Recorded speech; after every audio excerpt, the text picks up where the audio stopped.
Hello wrestling fans, this is your boy Alan Cotton with the Final Verdict Wrestling Review for the July 1st, 2011 edition of Friday Night SmackDown. I must say I got done watching the show. Terrific show. Opened up with a long anticipated match between Randy Orton, World Heavyweight Champion, and of course resident terrorist of WWE, Mark Henry, who's just going through anything and anybody that stands in his path. Gotta give Mark Henry his credit for his great SmackDown run. Better than that run he had on Raw a few months back. Mark Henry, his intent, his niche is not being a babyface. His niche is being a badass heel that goes through anything, anybody that stands in his way. Big Show, Kane, Orton, Christian, whoever, get out the way, because Mark Henry is coming. Now, I gotta give it to this match. This is the opening match. First encounter between Mark Henry and Randy Orton. Good match. Rather short.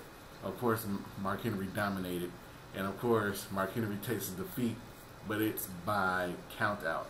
The problem with that is, of course, Teddy Long gives the stipulation before the match starts that if Mark Henry is able to beat Randy Orton for the second time in a row, he will become a part of the World Heavyweight Championship match going on that Money in the Bank between Orton and Christian. So the chances was it can become Christian, Orton, and Henry involved in a triple threat match.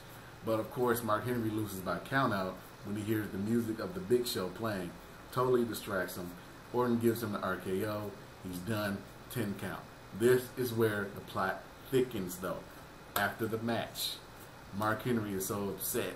He goes and looks for the sound guy, blames the sound guy, asks him was he the man that played the music. He gets to tearing up audio equipment, grabs the sound guy by his throat, and hurls him over anvil cases. Literally just tosses the guy like he was nothing. You can't even see where the guy landed because everything turns black. Awesome segment. Awesome move. Kudos to Mark Henry. He is on a roll with this character. Gotta give him credit. And I'm predicting it again. I predicted on earlier reviews and I'm saying it again. Mark Henry, if Orton gets past Christian at the Money in the Bank pay-per-view, the next man in line at SummerSlam is Mark Henry. SummerSlam will be headlined by Mark Henry versus Randy Orton for the World Heavyweight Championship. Mark my words, I'm putting down that prediction. You're seeing it on YouTube, you're seeing it on Facebook, you're reading it on Twitter. I'm telling you right now. Now, another pro. We've seen what happened with the sound guy. That continuity transitions over into the second match of the night, which is Daniel Bryan versus Ted DiBiase, because they both come out to no music at all. Nice touch there by creative booking. But we also had a great match between Bryan and Ted DiBiase. Got to give it up for Ted DiBiase for having great potential. He's really, he seems like he's reinvigorated since he got traded to SmackDown, putting pretty decent matches on. But when you go against Daniel Bryan, how can you have a bad match? Of course, Ted DiBiase loses by submission to Daniel Bryan, but that's not the point. The fact of the matter. The fact of the matter is I was very impressed with the performance of Ted DiBiase, so I give him a lot of credit for that. Another pro is, of course, there's an important segment where the Ranjin Singh finally explaining why exactly the Great Khali turned on him, who is of course his brother, turns on him and becomes the servant or bodyguard of Jinder Mahal. I've expressed how I'm not exactly sold on Jinder Mahal. I just think he's another version of Alberto Del Rio, a much worse version of Alberto Del Rio. But at least they shed a little light as to why exactly Khali turned on Ranjin Singh. And it turns out that Jinder Mahal is actually their brother-in-law. He's married to the sister of Great Khali and Ranjin Singh. And of course, Great Khali and Ranjin Singh comes from a very poor family. Jinder Mahal comes from a very rich family. So of course, with them being married, he's, I guess, financing the family. So he's threatening to embarrass them or divorce his sister, of course leading them back to the poorhouse. But Ranjin Singh thinks it's basically because of jealousy of because how popular the Great Khali is. I personally will not be jealous of the Great Khali at all. Done with that. Now, another pro would be Christian versus Sin Cara. Good match. Match of the night. Match of the night for SmackDown. That was the match right there. Excellent pace. Excellent chemistry. Of course, Christian's been on a roll ever since Randy Orton came to SmackDown because those guys have been putting on great matches. So basically, it's just rolling forward. Now he's added Sin Cara into the mix. A lot of people have been criticizing Sin Cara too, as far as him botching moves and botching the entrance with the trampoline and things like that. So, you know, you put him up against guys like Christian, of course, carrying them to a very good match, and it's nothing but pure gold. The only problem I have, as of course with every Sin Cara match, is the damn light. Get rid of the light. It's not making any difference. It doesn't make Sin Cara has charisma, because he really doesn't. Until you put a mic in front of this guy's face, it's not going to happen. Just done with it. Also very rare was the fact that Christian was able to beat Sin Cara. It's few and far. I can't even remember the last time I've seen Sin Cara beaten. I know he has been beaten before. I can't remember by who. But that just gives you right there. They're giving Christian a pretty decent push going into the Money in the Bank pay-per-view in this matchup against Randy Orton. Another the first con of the night is between the Intercontinental Champion Ezekiel Jackson and the dashing one Cody Rhodes. Or is he the undashing one because he's still wearing the face mask? Now, I say this is a con because, you know, I'm a fan of Cody Rhodes. I'm kind of growing on Ezekiel Jackson. He still reminds me of 2011 Ahmed Johnson for all my 90s WWE fans.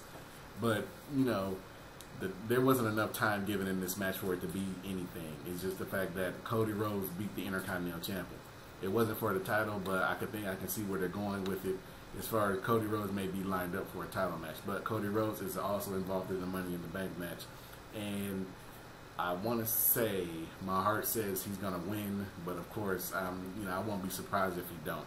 I hope, you know, going back to Sin Cara, I hope they don't have that light during that match because he's involved in that too.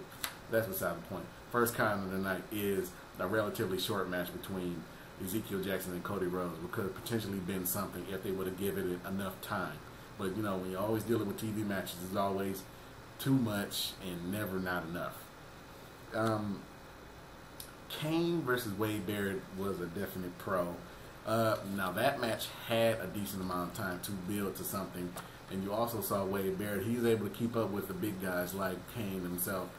Kane making Barrett look pretty good there. But, of course, Barrett goes down to the choke slam. And that was it for him. Barrett can probably be considered a heavy favorite in the Money in the Bank SmackDown match. I myself probably think I probably would put my money on Wade Barrett too. I think they're pretty high on Wade Barrett still. I still think that he should be Intercontinental Champion right now, which I expressed in earlier reviews. Check those out if you haven't seen it. But, you know, it seems like maybe they're getting him poised to become a world title contender. Maybe they're putting him in the main event, which is something they've been kind of, you know, start-stopping since he emerged with the Nexus angle last year.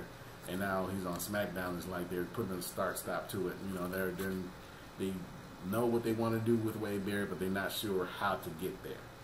And, you know, putting the Intercontinental title on was a very good move. I always thought, you know, he was championship material, and I thought that was the right time to really build him up to stay at the main event. But now, you know, they got him in the Money in the Bank SmackDown pay-per-view match. So let's see what happens with that. I wouldn't be surprised if he walks away with the briefcase. And if he walks away with the briefcase, of course he's going to cash it in and win. And the final segment of the night, it was no main event match. The final segment, the pro, is the last pro of the night, has to be the contract signing between Christian and Randy Orton for one reason and one reason only. One man only. Sheamus, who we have not seen, I want to say, in about 2 weeks. The segment started out rather slow, just like normal, you know, contract signings. You know, the heel talks, the face talks, and, you know, they sign it. Of course, Orton signs it. Christian didn't sign. If you didn't notice that, Christian did not sign the contract. He apparently his pen ran out of ink, so he wants to argue about that. And out of nowhere, Sheamus comes out of the crowd and just totally ambushes Randy Orton, knocking over the table. Knocks over Christian too. He doesn't. I mean, you know, he doesn't like Christian either. So he hits him, give them both the bro kick. On top of that, rips up the contract. So, you know, one might think this is leading to a triple threat between Sheamus, Orton, and Christian, which isn't a bad idea because, you know, Sheamus, just much like Mark Henry, Sheamus is reestablishing himself on SmackDown. He got kind of lost on Raw after losing the WWE title last year, so he's kind of like floundered a little bit. They gave him the U.S. title, but they really didn't put enough oomph behind it to really mean anything.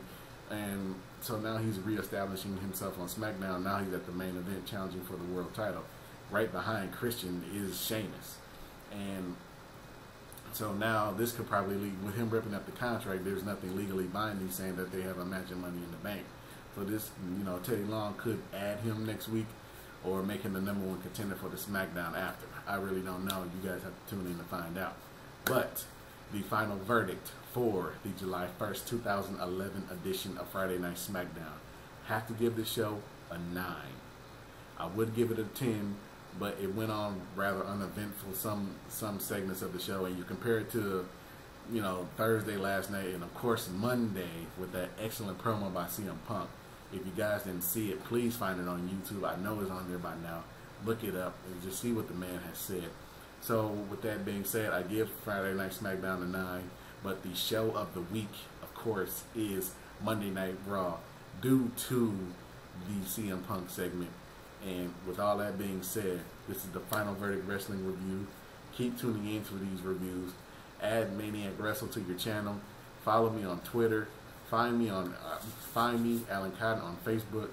Until then, till Monday.